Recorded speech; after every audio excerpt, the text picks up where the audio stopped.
ప్రేమ చేస్తే నువ్వు ఎక్కడ పాడైపోతావు అని చెప్పి తను చినిగిపోయిన బట్టలు వేసుకొని నీకు మంచి మంచి బట్టలు ఇప్పిస్తాడు రా నాన్న. పాపం తను పరిగికో వికారాబాద్కో పంట మొత్తం తీసుకొని వచ్చిన తర్వాత పంట అమ్మిన తర్వాత ఒక 10,000 జేబులో పెట్టుకొని ఇంటికి వెళ్తూ ఉంటే మధ్యాహ్నం 3 అవుతూ ఉంటుంది, ఆకలి అవుతూ ఉంటుంది నాన్నకు బాగా. నాన్న తిందామని చెప్పి ఒక రెస్టారెంట్ ముందర నిలబడి లోపలికి పోయి బిర్యానీ ఎంత ఉందని చెప్పి చూస్తే 250 రూపాయలు ఉంటుంది. నాన్నకు ఆకలి అవుతూ ఉంటుంది, పేగులు మాడిపోతూ ఉంటాయి. అరే నేను ఈ పూట 250 రూపాయలు పెట్టి బిర్యానీ తింటే నా ఒక్కడి కడుపు నిండుతుంది, అదే ఇంటికి ఏమన్నా తీసుకుపోయినా అనుకో నా పిల్లలు కూడా హ్యాపీగా తింటారని చెప్పి తన కడుపు మార్చుకొని ఇంటికి మీ నాన్న వస్తాడు బాస్. రియల్గా మన నాన్న హీరో కాదా? ఎన్నోసార్లు ఒక్కసారి ఇంటికి వెళ్ళిన తర్వాత నాన్న నీతో ఫ్రీగా ఉంటే అడగండి, నాన్న నీకు ఎన్ని కష్టాలు ఉన్నాయని చెప్పి పెద్ద చిట్టా చెప్తాడు బాస్. ఎన్నో అప్పులు ఉన్నాయి నాన్నకు, ఎన్నో ప్రాబ్లమ్స్ ఉన్నాయి నాన్నకు. అమ్మ మీరు ఆడపిల్లలాగా పుట్టినరు, రియల్గా మీ అమ్మ నాన్నకు సెల్యూట్, మిమ్మల్ని చదివిపిస్తున్నారు. రియల్గా సెల్యూట్ వాళ్ళకి. ఎందుకంటే ఆడపిల్ల పుట్టిందని చెప్పి చాలామంది బాధపడుతూ ఉన్నారు. ఆడపిల్ల పుట్టినా సరే చదివిస్తున్నారు, రేపు పొద్దున నీ పెళ్ళి ఎట్లా చేయాలని చెప్పి ఇప్పటి నుంచి ఆలోచిస్తారు. అమ్మ పాపము నా కూతురికి ఎలాంటి భర్తను తీసుకురావాలి, ఎంత కట్నం ఇవ్వాలి, ఎంత బంగారం పోగు చేయాలని చెప్పి పాపం నాన్న పిచ్చోన్లాగా బయట నీ కోసం కష్టపడుతున్నాడు రా. ఈరోజు హ్యాపీగా ఇక్కడ నవ్వుకుంటా కూర్చున్నావు కదా, ఇంటికి వెళ్తే నాన్నని ముఖం మీద తిడుతున్నావు కదా, పెద్దగా అయిపోయినావు అని చెప్పి 10th క్లాస్కి వచ్చినావు అని చెప్పి. కానీ ఈ టైం మీ నాన్న గురించి ఆలోచన చేయి. ఎక్కడనో చేన్లో పని చేస్తున్నాడు పాపం, కూలి పని చేస్తున్నాడు పాపం, ఆటో నడిపిస్తున్నాడు పాపం.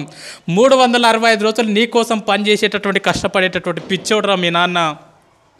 మరి ఇంకో దేవత గురించి చెప్పున్నా, నిజంగా భగవంతుడు అనేవాడు ఉన్నాడో లేడో నాకైతే తెలియదు, కానీ 9 నెలలు మోసింది బాస్ అమ్మ మనని. కానీ ఇంటికి పోతే అమ్మకు మనం ఏమి ఇస్తున్నాం తెలుసా? నీకేం తెలియదు ఊకో, మాట్లాడక ఎక్కువ మాట్లాడక, నీకేం తెలుసు స్కూల్ గురించి, నీకేం తెలియదు ఊకో అని చెప్పి అమ్మని చీటికి మాటికి తిడుతున్నాం. రియల్గా గుండె మీద చేసుకొని చెప్పండి, అమ్మతో ప్రేమగా మాట్లాడి ఎన్ని రోజులైంది. చాలామంది పిల్లల్ని చూస్తూ ఉంటా నేను, వాళ్ళ అమ్మ నాన్న చనిపోయినప్పుడు ఎవరి జీవితం ఇది జరగొద్దా నేను అనుకుంటున్నా, కానీ ఖచ్చితంగా ఏదో ఒక రోజు మన అమ్మ మన నాన్న మనల్ని వదిలేసి వెళ్ళిపోతారా. ఎందుకంటే పెద్దగా అవుతూ ఉంటారు, వయసు ఎక్కువ అవుతూ ఉంటుంది కాబట్టి ఏదో ఒక రోజు మన అమ్మ మన నాన్న మనల్ని వదిలేసి వెళ్ళిపోతారు. అమ్మ నాన్న లేని వాళ్ళని అడగండి, వాళ్ళ విలువ ఏందో చెప్తారు. నాన్న లేని వాళ్ళు ఎవరున్నారా ఇక్కడ? వాళ్ళని అడగండి, నాన్న లేని జీవితం ఎంత ఘోరంగా ఉంటుందో. నాన్న లేని వాళ్ళని అడగండి, ఎవరైనా పిల్లల్ని వాళ్ళ నాన్న దొరకపోతే వాళ్ళకి అనిపిస్తుంది, అరే మా నాన్న ఉంటే ఇట్లా తీసుకుపోతుండేనేమో, మా నాన్న ఉంటే స్కూల్కి వస్తుండేనేమో నా గురించి అని చెప్పి చాలా బాధ అనిపిస్తుంది. మరి ఈ రకంగా ఒక తల్లి 9 నెలలు మోస్తుంది మీ అమ్మని ఇంటికి పోతే మనం చీటికి మాటికి తిడుతూ ఉన్నాం, చీటికి మాటికి కసురుకుంటా ఉన్నాం, నీకేం తెలియదు అంటున్నాం. 9 నెలలు కడుపులో మోసేటప్పుడు ఎన్నో హాస్పిటళ్ళు తిరిగింది, ఎన్నో గుడులు తిరిగింది, ఎన్నో మందులు మింగింది, తనకు ఇష్టం లేని ఫుడ్ తీసుకున్నది అమ్మ. స్కూల్కి వెళ్ళేటప్పుడు బ్యాగ్ బరువు అయితే మన ఫ్రెండ్కి ఇస్తాం పట్టుకోరకో సేపు అని చెప్పి, కానీ లోపల 2 కిలోల బరువు, 2 కిలోల బరువును లోపల పెట్టుకొని 9 నెలలు మోసిందిరా మీ అమ్మ. ఆడపిల్లవో తెలియదు, మగపిల్లగాడవో తెలియదు, అందంగా ఉన్నవో తెలియదు, వికారంగా ఉన్నవో తెలియదు, పుట్టిన తర్వాత వాళ్ళని చూసుకుంటావో తెలియదు, చూసుకోవో తెలియదు. కడుపులో ఉన్నప్పుడు ప్రతిరోజు మురిసిపోయింది, నా కొడుకు ఇట్లుంటాడేమో, నా కూతురు ఇట్లుంటుందేమో అని చెప్పి. 8 నెలల టైం లోపల నువ్వు ఆడుతూ ఉంటే అమ్మ పేగుని గట్టిగా తన్నినప్పుడు విపరీతమైనటువంటి నొప్పి. లేచి ఒక్కసారి కన్నీళ్ళు దూడ్చుకొని పక్కకు నాన్న ఉంటే నాన్న నిద్రలకి లేపి లోపల బాబా ఆడుకుంటున్నారు తెలుసా, లోపల పాప ఆడుకుంటుంది తెలుసా అని చెప్పి మురిసిపోయిందిరా మీ అమ్మ. 9 నెలలు నిన్ను మోసిన తర్వాత ఈ ప్రపంచం లోపలికి నిన్ను తీసుకొచ్చేటప్పుడు మీ అమ్మ నిన్ను ఈ ప్రపంచం లోపలికి ఎట్లా తీసుకొస్తుంది తెలుసా? 2 రకాలుగా తీసుకొస్తుంది బాస్. ఒకటి caesarean delivery, 2 normal delivery. Caesarean delivery అంటే ఏందో తెలుసా బాస్? రియల్గా నా జీవితంలో నేను డిగ్రీలో ఉన్నప్పుడు నాకు అపెండిక్స్ ఆపరేషన్ అయింది. 3 కుట్లు పడితే 3 నెలలు ఇబ్బంది పడ్డా నేను. 3 కుట్లకు 3 నెలలు ఇబ్బంది పడ్డా. సిజేరియన్ డెలివరీ అంటే తల్లి తన కడుపును మొత్తం కోయించుకొని నిన్ను ఈ ప్రపంచం లోపలికి తీసుకొస్తుందిరా. డాక్టర్ అంటాడు, అమ్మ నీ కడుపు మొత్తం కోసి బిడ్డను బయటికి తీయాలంటే ఇప్పటి వరకు ఏ తల్లి కూడా నాకేం కావద్దు అని చెప్పి ఏ తల్లి చెప్పలే. డాక్టర్ ఏమైనా పర్లేదు, కడుపులో ఉన్న బిడ్డకి ఏం కావద్దు డాక్టర్ అని చెప్పినటువంటి గొప్ప దేవతరా మీ అమ్మ. ఆ రకంగా నీకు సిజేరియన్ డెలివరీ ద్వారా నీకు జన్మనిచ్చింది మీ అమ్మ. సిజేరియన్ డెలివరీ కాకుండా నార్మల్ డెలివరీ, మ్యాక్సిమం మీ తల్లులు నీకు ఎక్కువ నార్మల్ డెలివరీ ఇచ్చింటారు. నార్మల్ డెలివరీ అంటే ఏం తెలుసా? ఒక్కసారి ప్లీజ్ అందరు ఇట్లా గిల్లుకోండి, ఒక్కసారి ప్లీజ్ గిల్లుకోండి అందరు, ఒకసారి కంపల్సరీ గిల్లుకోవాలి అందరు. గిల్లుకున్నారా? ఇప్పుడు గిల్లుకుంటే మీకు ఒక నొప్పి వచ్చింది కదా, పెయిన్. ఆ పెయిన్ని దేంట్లో కొలుస్తారంటే డెల్స్లో కొలుస్తారు. ఇప్పుడు నీకు అయినటువంటి పెయిన్ ఎంత అంటే 0.01 డెల్. 0.01 డెల్కి అబ్బా అంటున్నావు. నేను వచ్చి నీకు గట్టిగా తొడపాశం పెడితే అది ఎంత ఉంటుంది అంటే 0.1 డెల్ ఉంటుంది. 0.1 డెల్కే తల్లడిల్లిపోతున్నావు అబ్బా అంటున్నావు. కానీ 9 నెలలు నిన్ను మోసి నిన్ను ఈ ప్రపంచం లోపలికి తీసుకొచ్చేటప్పుడు మీ అమ్మ ఎంత నొప్పి భరిస్తుంది తెలుసా బాస్? 57 డెల్స్ నొప్పిని భరిస్తుందిరా. 57 డెల్స్ నొప్పిని భరిస్తుంది బాస్. 57 డెల్స్ నొప్పి అంటే ఎంతో నీకు అర్థం కాదు. 20 సుత్తెలు తీసుకొని ఒక్కసారి వెన్నెముక మీద ధన ధన ధన కొడితే ఎంత నొప్పి, అంత నొప్పిని భరించింది అమ్మ. 20 తేళ్ళు శరీరం మీద మొత్తం కొడితే ఎంత నొప్పి, అంత నొప్పిని భరించింది మీ అమ్మని నీ ప్రపంచం లోపలికి తీసుకొచ్చేటప్పుడు. ఒక కాయన్ని తీసుకెళ్ళి ట్రైన్ పట్టాల మీద పెడితే ఎంత విస్తరిస్తుందో అంత నొప్పిని భరించింది అమ్మ. అంత నొప్పిని భరించి 9 నెలల తర్వాత అరుపుల మధ్యలో, కేకల మధ్యలో మొత్తం నేలకేసి కొట్టుకున్నది, గింజుకున్నది, గొంతు పోయేటట్లు అరిచింది. లేబర్ రూమ్లో జన్మనిచ్చింది బాస్. నువ్వు బయటికి వచ్చిన తర్వాత నువ్వు రక్తపు మడుగులో ఉంటే డాక్టర్ నిన్ను బ్లౌజులతో పట్టుకుంటే అమ్మ మాత్రం నిన్ను డైరెక్ట్ తీసుకొని పాపం ముద్దాడిందిరా. రక్తం మధ్యలో ఉన్నటువంటి నిన్ను తీసుకొని మల్లె పువ్వులాక చేసి పెంచి పెద్ద చేసింది బాస్. తను నిన్ను పెద్ద చేస్తుంటే ఎన్నోసార్లు తను పక్కకు తను తింటుంటే ఎన్నోసార్లు మూత్రం చేసినావు, ఎన్నోసార్లు బాత్రూమ్ చేసినావు. ఒక్కరోజు కూడా విసుక్కోకుండా తను తినేది పక్కకు పెట్టి అల్లారు ముద్దుగా పెంచి పెద్ద చేసిందిరా అమ్మ నిన్ను. అలాంటి అమ్మకు మనం ఏమి ఇస్తున్నాం? నీకేం తెలియదు పో. సపోర్ట్ చేయకుండా ఉండు, నువ్వు ఎక్కువ తక్కువ మాట్లాడకు. నువ్వు నీ బెస్ట్ ఫ్రెండ్ని ఒక మాటను వాడు రేపటి నుంచి నీతో మాట్లాడతాడు. మన బెస్ట్ ఫ్రెండ్ని ఒక మాట అంటే వాడు రేపటి నుంచి మనతో మాట్లాడాడు. మరి అమ్మని రోజు అన్ని మాటలు అంటున్నా కూడా ఎట్లా భరిస్తుంది ఒకసారి ఆలోచన చేయండి. ఎన్ని మాటలు అన్నా కూడా, నువ్వు ఎన్ని బాధలు పెట్టినా కూడా ఈ ప్రపంచం లోపల మళ్ళీ నిన్ను అంతే ప్రేమగా చూసే దేవత ఎవరంటే మీ అమ్మనే బాస్, మీ అమ్మనే బాస్. ఎందుకంటే చాలామంది పిల్లల్ని బయట నేను చూస్తూ ఉన్నా, అమ్మ నాన్న ఉన్నప్పుడు వాళ్ళని పట్టించుకోరు. వాళ్ళు చచ్చిపోయిన తర్వాత ఇక తీసుకుపోయేటప్పుడు అక్కడ పాతి పెట్టేటప్పుడు వాళ్ళ కాళ్ళని పాలతో కడుక్కుంటా, నెయ్యితో కడుక్కుంటా, నీళ్ళతో కడుక్కుంటా, అమ్మ నువ్వు అంటే నాకు ఇష్టం అమ్మ, ఐ లవ్ యూ అమ్మ, ఐ లవ్ యూ నాన్న అని చెప్పి వాళ్ళు చచ్చిపోయిన తర్వాత గొంతు జించుకొని అరుస్తూ ఉంటారు, నువ్వు అంటే నాకు ఇష్టం అమ్మ అని చెప్పి. వాళ్ళు చచ్చిపోయిన తర్వాత నువ్వు చూస్తే, నువ్వు ఏడిస్తే వాళ్ళకి తెలుస్తుందా? చచ్చిపోయిన తర్వాత అమ్మ నువ్వు నాకు అంటే ఇష్టం అంటే వింటదా? చచ్చిపోయిన తర్వాత వింటారా బాస్? చచ్చిపోలేదు కదా, బతికే ఉన్నారు కదా, మీకోసం 365 రోజులు కష్టపడుతున్నారు కదా.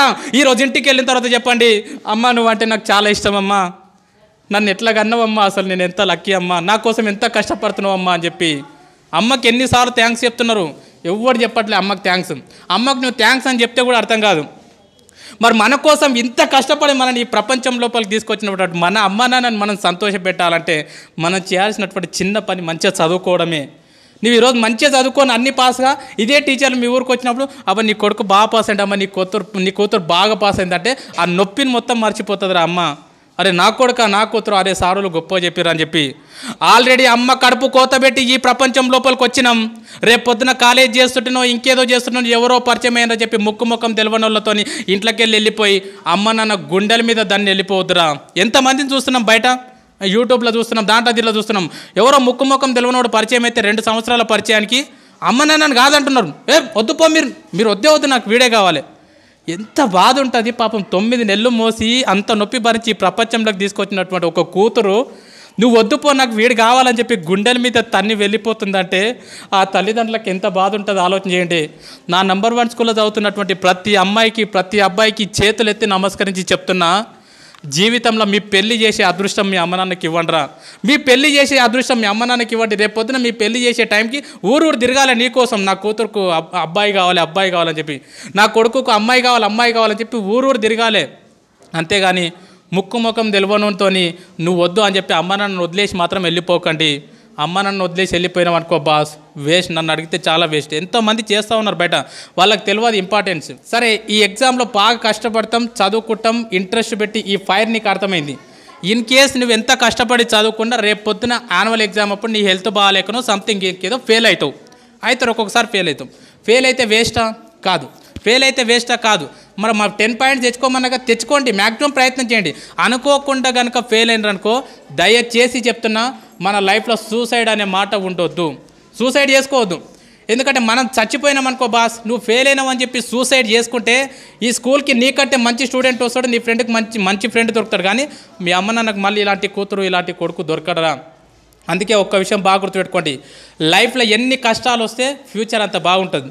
లైఫ్లో ఎన్ని ప్రాబ్లమ్స్ వస్తే నీ భవిష్యత్తు అంత బాగుంటుంది. చాలామంది పిల్లలు అంటారు, సార్ మా ఇంట్లో ఫుల్ ప్రాబ్లమ్స్ ఉన్నాయి సార్, అసలు వేస్ట్ సార్ అంటారు.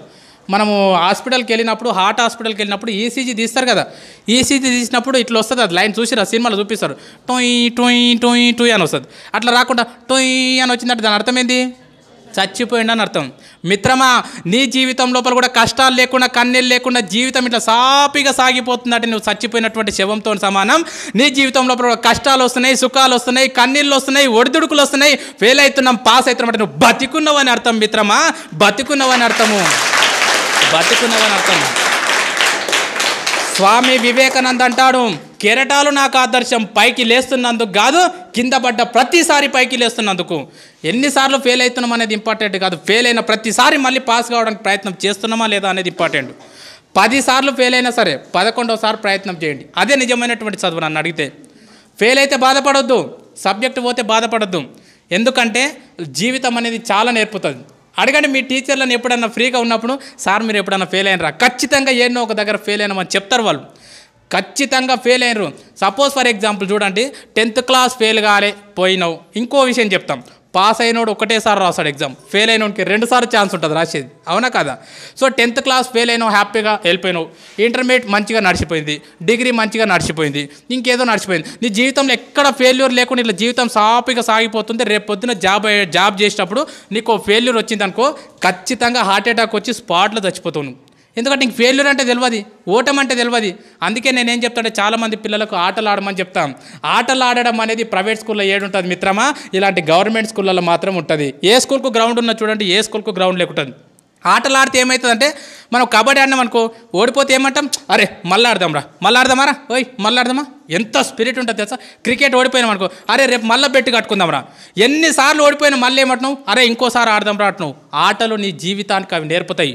ఎన్నిసార్లు ఫెయిల్ అయినా సరే మిత్రమా, బాధపడకు, కన్నీళ్లు పెట్టుకోకు, మళ్ళీ లేచి ప్రయత్నం కొనసాగించు. నా దృష్టిలో ఫెయిల్ అయితే ఫెయిల్ అయినట్లు కాదు, ఫెయిల్ అయిన తర్వాత పాస్ కావడానికి ప్రయత్నం చేయకపోతే నువ్వు ఫెయిల్ అయినట్లు.